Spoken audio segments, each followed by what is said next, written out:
सीता के मन में राम लला को लेकर क्या भाव है? देखिए सीता माँ, क्योंकि ये राम तो आपको बाद में मिलते हैं और जो अभी प्राण प्रतिष्ठा है वो राम लला के विग्रह की है, तो उसको लेकर आपके मन में वात्सल्य का भाव आता है क्या? देखिए ऐसा ही बालक मेरा भी होता ही है। ज़रूर ज़रूर अवश्य आता है। मैंने देखी है वो मूर्ति जो स्थापित होने जाएगी, वो बहुत बहुत ही प्यारी मूर्ति है, भाव बहुत ही सुंदर है। तो मन में वात्सल्य ज़रूर आया है। एक माँ के हृदय में जो अपनी संतान को लेके वात्सल्य आता है, तो वो मैं भी महसूस कर रही हूँ। और जब वो वात्सल्य श्री राम के लिए उनका बाल रूप देख रही हूँ, तो अंदर से बहुत ही स्नेह, बहुत ही प्यार निकल कर आ रहा है। कहूँगा कि बहुत अच्छा समय आ गया है कि रावण भी बोल रहा है जय श्री राम। दश शीश दशानन दस कंधर मैं ही लंकेश कहाता हूँ। मैं शाश्वत, मैं ही अजर हूँ, अमर हूँ। तीनों लोगों की शक्तियां मेरी भुजाओं में विराजमान। स्वयं मृत्यु का स्वामी यमराज मेरी दया पर जीता है और इंद्र मेरे भय में।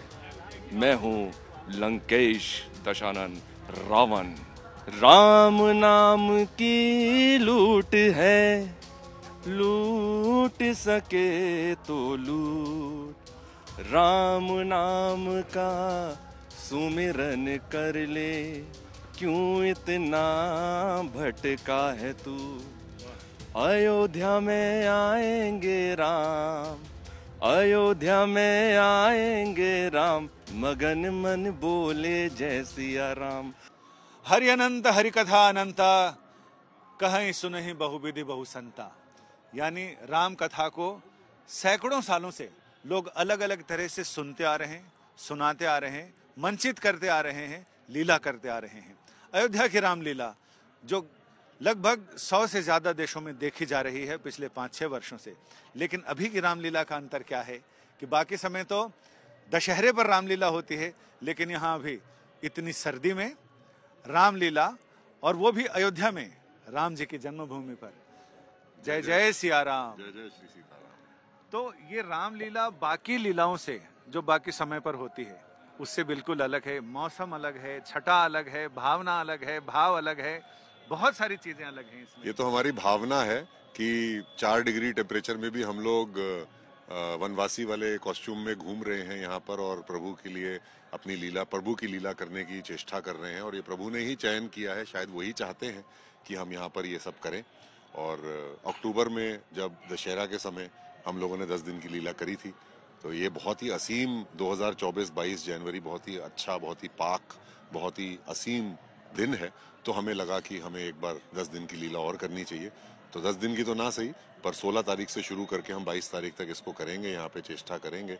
और यही हमारी भक्ति है प्रभु के चरणों में, यही हमारा स्वभाव है। ये बाकी लीलाओं से अलग, इस बार की फीलिंग कुछ अलग है क्योंकि प्रभु टाट से ठाट तक पहुंच रहे हैं। देखिए, ये तो आप लोग बहुत अच्छे मुहावरे जोड़ सकते हैं, लेकिन मुझे लगता है प्रभु की लीला कहीं भी हो, चाहे वो अयोध्या जी में हो, चाहे वो दिल्ली में हो, चाहे किसी छोटे गांव में हो, वर्ग में हो, किसी अमेरिका के जैसे शहर में हो, अमेरिका कंट्री में हो, वो प्रभु की लीला तो प्रभु की लीला है। और उसके लिए हमें मर्यादा के हिसाब से करना है और अपनी भक्ति के हिसाब से करना है। पैसे का ज्यादा नहीं सोचना है और अपने आत्मसमर्पण करना है प्रभु को।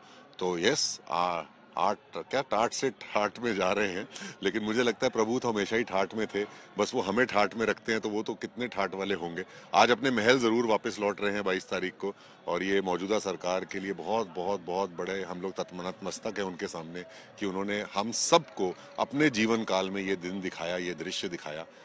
अनेक अनेक शुभकामनाएं उनको। प्रबल प्रेम के पाले पढ़कर प्रभु को नियम बदलते देखा। भगवान जब भक्त होकर बोलते हैं तो ऐसे ही बोलते हैं। हमारे साथ सीता जी के स्वरूप भी हैं, इनसे हम जानने की कोशिश करते हैं कि ये मेरा शरीर है मिथिला की मिट्टी का बना है। आज भी जब हम बेटी विदा करते हैं तो हम गाते हैं कि बहुत जतन से सिया धिया पोसलों, आज राम लेने जाए। तो वो भावना के साथ मैं आपसे जानना चाहता हूँ कि ये तब की रामलीला और अब की रामलीला में कितना अंदर क्या चलता है? देखिए जनक नंदिनी के मन में क्या चल रहा है? देखिए रामलीला तो वही है जो उस वक्त हुआ था, वही हम आज दिखाने की कोशिश करते हैं। तो सीता के मन में भी वही भाव है कि वो अपने श्री राम से मिले, जो उनका बीच में जो वक्त रहा, जो कठिन समय रहा था, उसको पार कर सके और फिर से अपने श्री राम से मिले। तो वही भाव मेरे अंदर भी है। मुझे ये सीता माता का किरदार निभाने का जो मौका मिला है, ये गौरव जो मिला है, इससे मैं बहुत बहुत गौरवान्वित महसूस करती हूँ। और इस मौके पर मिला है जबकि राम मंदिर का इनॉग्रेशन होने जा रहा है, जो हिस्ट्री में एक बार ही होगा और उसका हम हिस्सा बन रहे हैं। तो ये एक बहुत ही महत्वपूर्ण अवसर है। तो हम बहुत उत्साहित हैं और बहुत ही श्रद्धा से इस पूरे कार्य को करना चाहते हैं। और इसमें सबसे बड़ी चीज कि राम लला को आप किस रूप में देखती हैं, क्योंकि ये राम लला के मंदिर की प्रतिष्ठा हो रही है, तो सीता के मन में राम लला को लेकर क्या भाव है? देखिए सीता माता, क्योंकि ये राम तो आपको बाद में मिलते हैं और जो अभी प्राण प्रतिष्ठा है वो राम लला के विग्रह की है, तो उसको लेकर आपके मन में वात्सल्य का भाव आता है क्या? देखिए ऐसा ही बालक मेरा भी होता ही है। जरूर अवश्य आता है। मैंने देखी है वो मूर्ति जो स्थापित होने जाएगी, वो बहुत ही प्यारी मूर्ति है, भाव बहुत ही सुंदर है। तो मन में वात्सल्य जरूर आया है। एक माँ के हृदय में जो अपनी संतान को लेके वात्सल्य आता है, तो वो मैं भी महसूस कर रही हूँ। और जब वो वात्सल्य श्री राम के लिए उनका बाल रूप देख रही हूँ, तो अंदर से बहुत ही स्नेह, बहुत ही प्यार निकल कर आ रहा है। तो मैं भी वही अनुभव कर रही हूँ अपने दिल में। बहुत खुशी हो रही है उस चीज की। यानी संस्कृत में बच्चे को, बेटे को आत्मज कहते हैं, यानी अपना स्वरूप। और जब राम सिया मिलकर और राम लला को देखकर सोचें ऐसा ही बालक हमारे यहाँ भी हो, तो फिर लवकुश आते हैं। हमारे साथ दशानन लंकेश हैं, इनसे भी हम बात करते हैं कि विष्णु के स्वरूप अवतार रामचंद्र जी को लेकर लंकेश क्या सोचते हैं। एक महान शिव भक्त, एक महान ज्योतिषी और कई विधाओं का आचार्य, और एक समय रामचंद्र जी के भी आचार्य। हाँ, सबसे पहले तो मैं आपके चैनल के माध्यम से, मैं मनीष राज शर्मा, मौजूदा सरकार को, मोदी जी को, योगी जी को बहुत बहुत बधाई देता हूँ। अयोध्या वासियों को बहुत बहुत बधाई देता हूँ कि ये बहुत बड़ा काम हुआ है, रामलला घर आ रहे हैं। तो और पूरे देश में जो राम नाम का जो माहौल बना हुआ है वो बहुत कमाल का है। और मैं सौभाग्यशाली हूँ कि मैं इस वक्त यहाँ मौजूद हूँ और एक इतिहास का मैं एक हिस्सा बनने जा रहा हूँ। मैं रामलीला कर रहा हूँ, रावण का चरित्र निभा रहा हूँ। तो मैं ये कहूँगा कि बहुत अच्छा समय आ गया है कि रावण भी बोल रहा है जय श्री राम।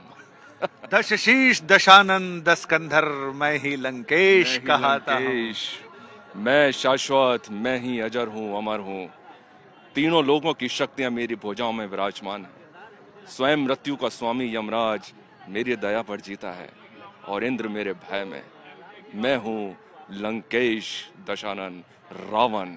जय जय सिया राम। जय जय सिया राम। और ये कमाल की बात है कि रावण को भी मुझे इंस्पिरेशन मिली। खैर मैं आपको बता दूं कि मैं बतौर कलाकार लोग मुझे जानते हैं, बट एक राम की जो एक माहौल बना हुआ है, उसके लिए मैंने एक गीत भी लिखा। और मैंने कैसे लिखा ये मुझे समझ नहीं आया, ये कहाँ से मुझे इंस्पिरेशन मिली। और उस गीत को मैंने अपने चैनल पे, यूट्यूब पे रिलीज भी कर दिया है, हालांकि मनीष राज शर्मा ऑफिशियल। मैं उसकी 4 लाइनें सुनाना चाहूंगा। गा के सुनाइए। हाँ, गा के सुनाऊंगा। क्या बात है। राम नाम की लूट है, लूट सके तो लूट। राम नाम का सुमिरन कर ले, क्यों इतना भटका है तू। अयोध्या में आएंगे राम, अयोध्या में आएंगे राम, मगन मन बोले जय सिया राम। अयोध्या में आएंगे राम, मगन मन बोले जय सिया राम। अयोध्या के कण कण में राम, गगन में गूंजे जय सिया राम। प्रभु के चरणों में चारों धाम, तो मिल के बोलो जय सिया राम, तो मिल के बोलो जय सिया राम, तो मिल के बोलो जय श्री राम। यानी अंदाजा लगा सकते हैं कि जब रावण भी राम के गुण गाए, हालांकि रावण ने राम के गुण भी गाए हैं, लेकिन और शरीर छोड़ते समय उन्होंने हे राम भी कहा, ऐसा शास्त्रों में कहा जाता है। लेकिन जब रावण भी राम के गुण गाए तो समझ में आता है कि लोगों के मन में, पूरी दुनिया में इस पूरे उत्सव को लेकर, अयोध्या महामहोत्सव को लेकर क्या चल रहा है, इसका अंदाजा इसी से लगता है।